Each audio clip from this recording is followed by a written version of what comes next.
प्यारे भाइयों बहनों, आज हमारे इस today is the last day of our retreat.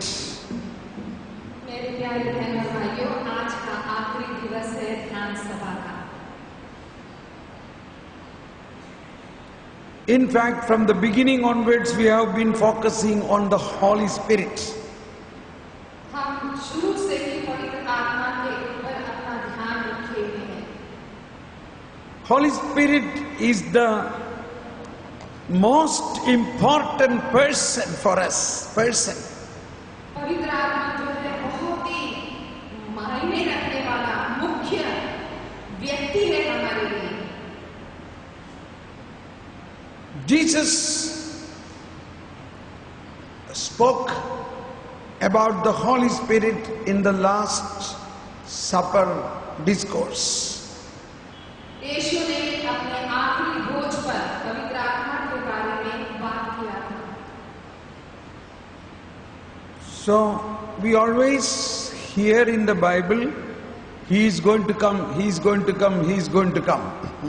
हमने अपने सुसमाचार में हमेशा ये सुना है कि वो आने वाला है, वो आने वाला है, वो आने वाला है। But we must recognize, after the gospel, during the time of Acts of Apostle, He already has come. हमें ये जानने की जरूरत है कि प्रेरितों के साथ में पवित्र आत्मा आ चुके थे। इसलिए मैं हमेशा एक गीत सुनता है, एक गीत, पवित्र आत्मा अंतर्यामी है। Already holy spirit is in us. अभी भी आओ आओ बोलने का जरूरत नहीं है। पवित्र आत्मा को आओ बोलने की जरूरत नहीं है, वो हमें हमेशा सदा सर्वदा हमारे अंदर है, इसलिए वो अंतर्यामी है। समझ में आया? अंतर्यामी प्रभु है। 20 साल के पहले मैं जब प्रवचन देना चालू किया, प्रभु ने मुझे यही बात बताया।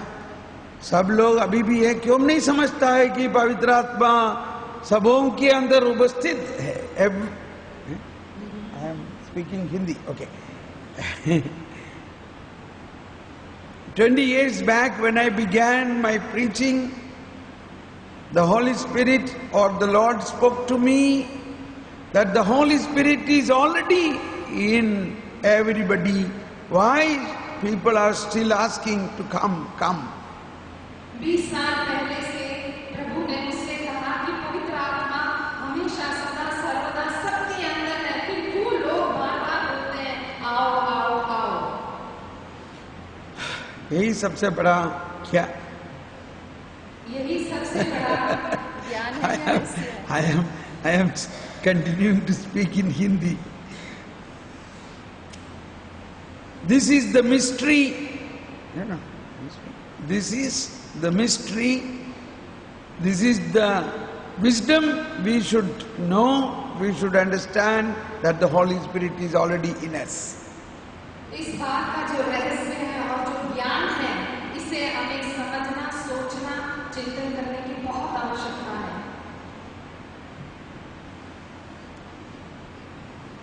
So, in Christian life is a life in the Spirit.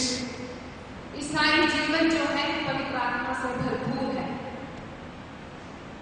I said yesterday or day before, there were no Christians when Jesus came or when Jesus died or when Jesus risen.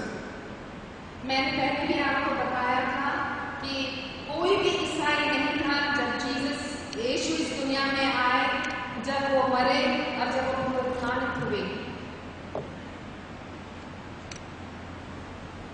But when Christianity came, तो फिर कब ईसाई धर्म आया?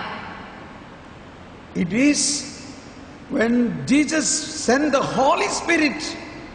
People who are filled with the Holy Spirit began a new way of life, completely different than the old way. और ये तब शुरू हुआ जब पवित्र आत्मा आया और एक नया प्रकार का जीवन चालू हुआ। A new way began. एक एक नया तरीका, एक नया रास्ता। And that began from the day of Pentecost. और वो शुरू हुआ पेंटेकोस्ट के दिन। So we consider Pentecost, the day of Pentecost is the birth of the church. तो हमें ये सोचने की जरूरत है कि पेंटेकोस्ट जो है हमारी कलीसिया का जन्म दिवस है। Now are you paying attention? You should not talk now. Pay attention, please. ध्यान दीजिए, आपस में बात करके अपना ध्यान भटकाइए मत। Have you understood what I said? That Christians are already filled with Holy Spirit. क्या आपको समझ में आया कि पवित्र आत्मा के दिन ही सारे ईसाई लोगों की पवित्र आत्मा से भर गए थे? That is why they are known as Christians. इसलिए हमें ईसाई कहा जाता है। एक नया खबर लगता है ना? Is it a new good news? एक नई खबर लगती है या अच्छी खबर है? So we are only rediscovering the Spirit already in us. हम उस पवित्र आत्मा को फिर से खोजने की कोशिश कर रहे हैं। Rediscovering, खोजने की, finding out that He is already in us. ढूंढ रहे हैं कि वो हमेशा और हमारे अंदर है। And we are realizing it, we are experiencing the Spirit. हम समझ रहे हैं और उसका अनुभव कर रहे हैं। Suppose early morning when you came, the whole church was closed, all the windows were closed, correct? अगर आप सवेरे आए तो आपको दिखा कि सारी खिड़कियां बंद हैं। And at that time, if you were inside this church, you were feeling suffocation. You feel so hot, so much upset. अगर आप अंदर होते उस वक्त जब ये खिड़कियां बंद होती तो आपको एक घुटन महसूस होता, आपको ऐसा लगता कि बहुत ही आप छटपटा जाते। You understand this, no? समझ रहे हो ना? And then what do you do? तो आप क्या करोगे? You go and suddenly open one window. अचानक से जाके एक खिड़की को खोल दोगे। Suddenly fresh air come inside. ताजी हवा का अंदर प्रवेश होगा। So this is what happens by the working of the Holy Spirit. ये होता है पवित्र आत्मा का कार्य हमारे जीवन में। You need a fresh air every day. आपको एक ताजी हवा की जरूरत है हर दिन, हर वक्त। Maybe you may be doing the same thing early in the morning, even in your living room. From the bedroom you came to the living room, and what do you do? Open the windows. आप रोज यही करते होंगे जब आप बिस्तर के सोने के कमरे से अगर आप ड्राइंग रूम में आते हैं तो आप अपना खिड़कियां खोलते होंगे। Fresh air. ताजी हवा अंदर आती है। This is what happened when Pope John 23rd, when he declared for the Second Vatican Council, he called the cardinals at a window and opened the window and fresh air came in, and he explained this is what we need in the church. यही हुआ अपना pope 23वां pope John Paul Not Paul, John 23rd. 23वां जब उन्होंने cardinals को बुलाया और कहा खिड़की खोला और उनको उसका अर्थ बताया कि इस प्रकार से पवित्र आत्मा का आगमन होता है। And that is how the Second Vatican Council he began. इस प्रकार से द्वितीय वेटिकन काउंसिल का प्रारंभ हुआ। A new wind is needed. और एक नई प्रकार की हवा अंदर आई। Do you need personally in your life this new wind? क्या आपको व्यक्तिगत रूप से इस प्रकार की हवा की जरूरत है? So that is why we need renewing. Renewing means getting this new wind. इसलिए हमें नवीकरण की जरूरत है, इस नए हवा की नवीकरण की जरूरत है। So Holy Spirit is already in us, but it is also possible to renew the vibrance of the Holy Spirit every day, the power of the Holy Spirit every day. यद्यपि पवित्र आत्मा हमारे अंदर है, लेकिन उसका नवीकरण करने का, उसका शक्ति हमारे अंदर आने की बहुत जरूरत है। Christian life is the life in the Holy Spirit. ईसाई जीवन संपूर्णतः पवित्र आत्मा का जीवन है। This must be understood in a more deeper way. ये बहुत गहरेपन से, गूढ़ रीति से जानने की जरूरत है। Yesterday I was explaining the difference between the righteousness of the Pharisees and the righteousness of Jesus. कल मैं आपको समझा रहा था कि फरीसियों की धार्मिकता और यीशु की धार्मिकता। The righteousness of the Pharisees was focusing on the law, that you must obey these 10 commandments. That is the life of the Pharisee. फरीसियों का एक ही ध्यान आकर्षित था कि 10 नियमों का पालन करना ही, और वो जो नियम है वो ही धार्मिकता है।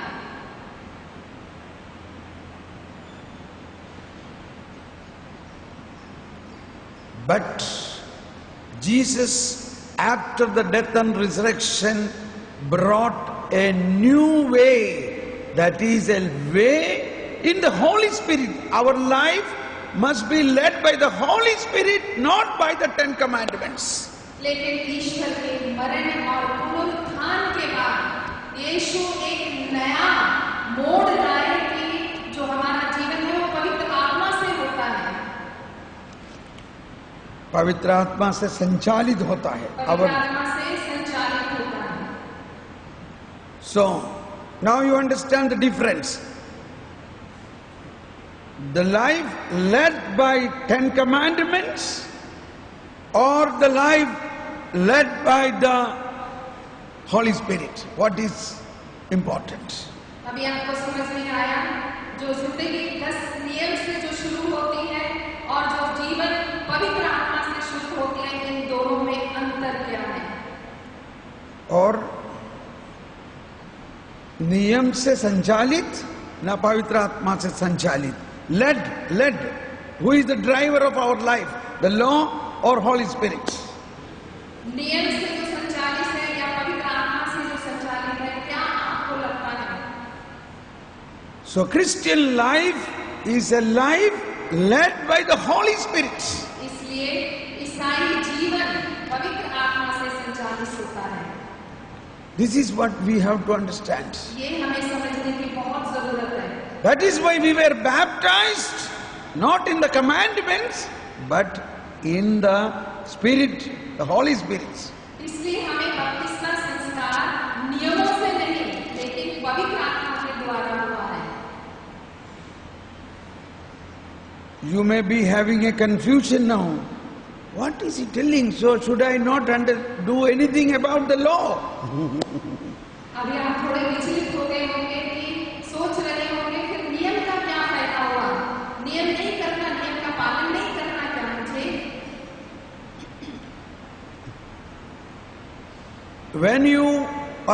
When your life is led, sanchalit, led by the Holy Spirit, automatically all law you will be fulfilled.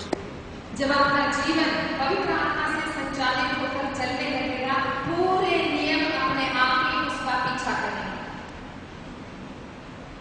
But if you want to follow the life by the law, you will not be able to fulfill the law, because without the Holy Spirit you cannot fulfill the law.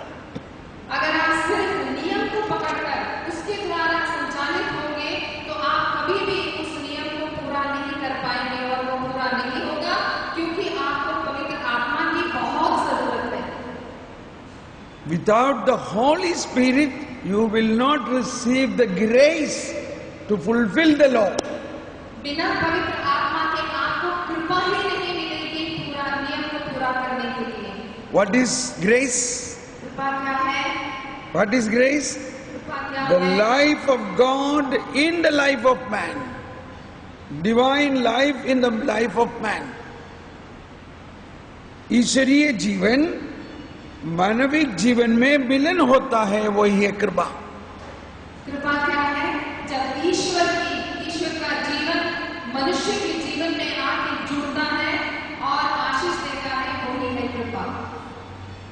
So, Romeo का नाम पत्र अध्याय 8, 14, 15, 16 14, 15, 16 में लिखा है, For those who are led by the Spirit of God, they are the children of God.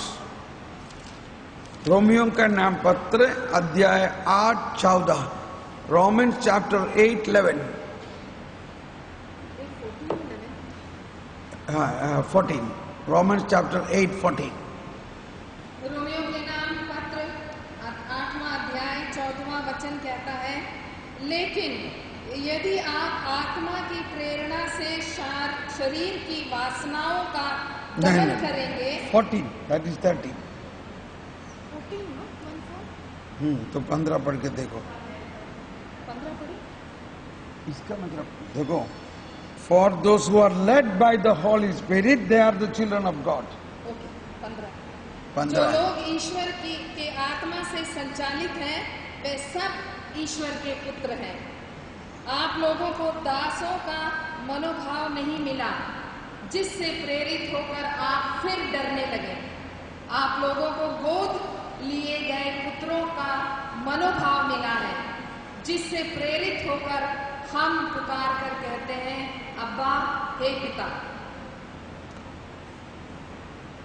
देखिए, listen, you have to pay special attention. This is little difficult to understand. ध्यान दीजिए, थोड़ा सा मुश्किल है समझने के लिए। Let us lift our hands. Do like this. Yeah. Now this right side hand is the wisdom of God. Left side is the wisdom of man. दाहिना हाथ जो है ईश्वर का ज्ञान है, और आपका बायां वाला हाथ जो है मनुष्य ज्ञान है। We have to work together with both this. हमें दोनों को एक करके कार्य करना है। Now, from the beginning we were talking about wisdom of God. Wisdom, wisdom, wisdom. शुरू से हम ज्ञान और प्रज्ञा की बातें करते आ रहे हैं। And every day we were praying for wisdom. हर दिवस हमने ज्ञान और प्रज्ञा के लिए प्रार्थना की है। And then only we will understand about God. तभी हम ईश्वर के ज्ञान के बारे में समझ सकेंगे। So, if you don't understand what I say now, don't worry, you again pray for wisdom, then you will understand. अगर अभी आपको समझ में नहीं आ रहा है, कोई बात नहीं, आप प्रार्थना कीजिए, आपको बाद में समझ में आएगा।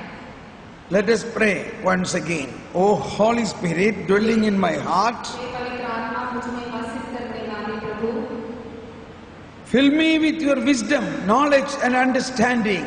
मुझे अपने ज्ञान, समझ और शक्ति से भरिए। O Holy Spirit, fill me with your wisdom. हे पवित्र आत्मा, अपने ज्ञान से मुझे भरिए। Fill me with your wisdom. अपने ज्ञान से भरिए। Help me, Holy Spirit. मदद कीजिए मेरी। O Lord Jesus, hey Prabhu Yeshu, you said it. आपने कहा है, When He come, the Holy Spirit, जब वो आएगा पवित्र आत्मा, He will teach you everything. वो तुम्हें सब कुछ सिखाएगा And He will lead you to all the truth. और वो तुम्हें सारे सत्य के बारे में बताएगा। O Holy Spirit, lead me to the truth. हे पवित्र आत्मा, मुझे सत्य की ओर ले चलिए। O Holy Spirit, lead me to the truth. हे पवित्र आत्मा, मुझे सत्य की तरफ ले चलिए। Thank you. धन्यवाद। Now let us, before we go to Romans, we go to John chapter 14 and 15, what Jesus said about the coming of the Holy Spirit. John chapter 14, 26, Jesus said, I will ask the Father, the Advocate, the Holy Spirit, that the Father will send in my name. He will teach you everything and remind you all that I told you. चलिए देखते हैं संत यूहन्ना के ग्रंथ में 14वां अध्याय योहन के ग्रंथ में 14वां अध्याय 26वां वाक्य। परंतु वह सहायक, वह पवित्र आत्मा जिसे पिता मेरे नाम पर भेजेगा, तुम्हें सब कुछ समझा देगा। मैंने तुम्हें जो कुछ बताया है वह उसका स्मरण दिलाएगा। When he, the advocate का मतलब क्या होता है? Lawyer, who is helping us between God and us. Advocate मतलब होता है जो वकीली करता है, जो हमें प्रभु के पास लेके जाएगा, उसका वो मतलब है। And he will teach us everything. He is a helper. वो हमारा मददगार है, वो हमें सब कुछ सिखाएगा। The Holy Spirit is a helper. पवित्र आत्मा हमारा मददगार है। Everybody say louder, Holy Spirit is my helper. Holy Spirit is my helper. Sahayak. मेरा सहायक है। So Holy Spirit is a helper not only for preaching or doing a miraculous signs, but more than all that thing is to have a holy, loving life, a life in the holy, life in Jesus.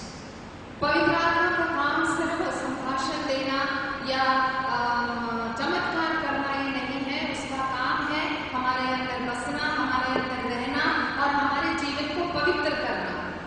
And to fill our life with the love of God.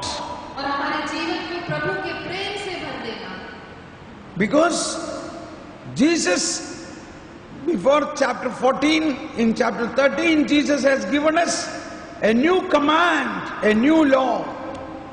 क्योंकि यीशु ने हमें एक नया नियम दिया है, एक नया रास्ता दिखाया है। A naya vidhan, a new way of life. एक नया विधान दिया है। And we cannot live this new way without the help of the Holy Spirit. हम उसका अनुसरण कभी भी नहीं कर सकेंगे बिना पवित्र आत्मा की सहायता से। So when we receive the Holy Spirit, then you will be filled with the love of God and wisdom of God. जब हम पवित्र आत्मा से भरेंगे तभी हम परमेश्वर के प्रेम और ज्ञान से भरेंगे। This is 2000 years back, before the Holy Spirit comes. But today, in us, this Holy Spirit has already come. ये पहले 2000 वर्ष पुरानी बात है, लेकिन अभी तो पवित्र आत्मा है, आ चुका है। But we must know what are the working of the Holy Spirit. लेकिन हमें ये जानने की जरूरत है कि पवित्र आत्मा क्या कार्य कर रहा है। Holy Spirit work in us. He is a worker. He works in us to remove all the bad things from us. पवित्र आत्मा ऐसा कार्य करता है जो हमारे अंदर रात और दिन करता है और हमारे अंदर की सब गंदगी को बाहर निकालता है। That is the work of the Holy Spirit. यही कार्य है पवित्र आत्मा का। Holy Spirit sanctify us. पवित्र आत्मा हमें पवित्र करता है। Holy Spirit fills us with His love. पवित्र आत्मा हमें अपने प्रेम से भरता है। Holy Spirit fills us with His wisdom. पवित्र आत्मा हमें अपने ज्ञान से भरता है। Holy Spirit gives us courage, पवित्र आत्मा हमें शक्ति देता है, dhairya. धैर्य देता है। Holy Spirit lead us a new way, totally different than the way of Pharisees. पवित्र आत्मा हमें एक विचित्र Holy Spirit will give us compassion and mercy. पवित्र आत्मा ही हमें करुणा और दया का दान देता है। Now, let us understand the difference between the life of Pharisees and the life of a Christian. अभी हम ये जानने की कोशिश करेंगे फरीसियों का जिंदगी या जीवन कैसा था और ईसाई जीवन कैसा होना चाहिए। The main difference is Pharisees were not taking the help of Jesus or Holy Spirit, but a Christian life is rooted in Jesus and Holy Spirit. मुख्यतः फरीसी लोग जो थे ना ही यीशु और पवित्र आत्मा की मदद लेते थे, लेकिन एक ईसाई व्यक्ति का जो जीवन है वो पवित्र आत्मा में गूढ़ है, उस पर निर्भर करता है। Pharisee is judging others, but a Christian should not judge others. फरीसी लोग जो थे हमेशा दूसरों को जज करते थे, उनको उनके लिए दोषी ठहराते थे। दोषी ठहराने वाले लोग थे, लेकिन ईसाई लोग ऐसे नहीं हैं। आप कैसे हैं? फैरिसी है ना ईसाई है? आप लोग अपने आप को देखिए, आप किस में से हैं, फरीसी हैं या ईसाई हैं? मैंने कल बोला है हमारे जीवन में अभी भी वो फैरिसी नेचर मिलन है। हम सचमुच एक फैरिसी जैसा है, बल्कि हम ईसाई है फिर भी। Even if we are Christians, most of us are like a Pharisee, judging, correcting others according to the law. यद्यपि हम ईसाई हैं, लेकिन बहुत सारा समय अपने जीवन का हम दूसरों को दोषी ठहराते, उनको जज करते रहते, उनके बारे में लोगों को बताते रहते हैं, लेकिन हमारा नाम है ईसाई। But if you are filled with Holy Spirit, you will not be able to judge others. अगर आप पवित्र आत्मा से भरे होंगे तो आप कभी भी किसी को भी दोषी नहीं ठहराओगे। So you are already filled with Holy Spirit. You must know what are the fruit of the Holy Spirit and the gifts of the Holy Spirit. आप पवित्र आत्मा से भरपूर लिप्त हो, इसलिए आपको उसका फल और उसके दान के बारे में समझना चाहिए। So in our daily prayer, if we pray, "Oh Holy Spirit, fill me with more love, joy, peace," then you will receive love, joy, peace. अगर हम अपने रोजमर्रा की प्रार्थना में पवित्र आत्मा की फल और उसकी कृपा के लिए प्रार्थना करें, तो हम भरपूर आत्मा से भर जाएंगे। And then our life will be different than the life of Pharisees. तभी हमारा जीवन फरीसियों से, फारिसी लोगों से अलग होगा। Pharisees were strict, very strict in obeying the law. They think by that they are pleasing God, but that is not correct. फरीसी लोग ये समझते थे और इतने अपने आप को अपने नियमों में बंधे हुए थे कि उनको ये लगता था कि नियम का पालन करने से वो प्रभु की प्रशंसा करेंगे और प्रभु को खुश करेंगे। But when Jesus came, he said, "I want mercy, mercy, that is love for the sinners." जब यीशु आए, उन्होंने तो कुछ और ही कहा, मैं दया करुणा चाहता हूँ, और वो तो एकदम ही अलग था। This they were not able to understand. Why? Jesus, he is a Jew, he must obey all the commandment, but he is sometimes speaking against the commandment what Pharisees were doing. ये फरीसी लोग समझ नहीं सके, यद्यपि यीशु जो थे यहूदी थे, लेकिन वो यहूदियों का नियम के विरुद्ध में बोलते थे। But Jesus said, "But don't think I have come to abolish the law, but I have come to fulfill them." लेकिन यीशु ने उनको समझाया, आप ये मत समझो कि मैं यहाँ पर नियम को बदलने या तोड़ने आया हूँ, मैं यहाँ पर नियम को पूरा करने आया हूँ, आज्ञाओं को। आज्ञाओं को पूरा करने आया हूँ। That is what the work of the Holy Spirit. यही कार्य है पवित्र आत्मा का। Even if we know all the commandments, we are not able to fulfill the life in the commandments without the help of the Holy Spirit. यदि भी हमें सारे नियमों का समझ है, लेकिन बिना पवित्र आत्मा की कृपा मदद से हम उसको पूरा नहीं कर पा रहे हैं। This we must understand now, that the Holy Spirit is dwelling in us. The Holy Spirit will help our life to change, to have a change. इसलिए हमें ये समझने की जरूरत है कि पवित्र आत्मा हमारे अंदर है और वो ही हमारे जीवन को बदलेंगे। Who will change? कौन बदलेगा? Holy Spirit. पवित्र आत्मा। By knowing the law, you cannot change. Law. नियम को जानने से ही हम बदल नहीं सकते। Holy Spirit is God. Law is not God. Law is an instruction given by God. पवित्र आत्मा जो है नियम है, परमेश्वर है, और पवित्र आत्मा परमेश्वर है, वो नियम नहीं है। नियम जो है परमेश्वर नहीं है। हालेलुया। समझ में है ना? पवित्र आत्मा परमेश्वर है, नियम परमेश्वर है। നിയം मतलब മലയാളം में നിയമം പറഞ്ഞാൽ ഹിന്ദിയിൽ ആജ്ഞായൻ नियम। ओके ओके, समझ में आया आप लोगों को? हमारा सबसे बड़ा our mistake is we are trying to keep everybody according to law like a policeman. हमारी गलतियां या हमारी कमियां क्या है कि सब कुछ हम जो नियम के जैसे एक पुलिसमैन के जैसे रखना चाहते हैं। Once in this type of a retreat, a woman came to me and questioning me why these children are playing here and there without a discipline. एक बार ऐसे जब ध्यान सभा हो रही थी, एक औरत आई और मुझसे बोलने लगी कि ये बच्चे क्यों इतने अनुशासनहीन हैं, इधर-उधर खेल रहे हैं, आवाज कर रहे हैं।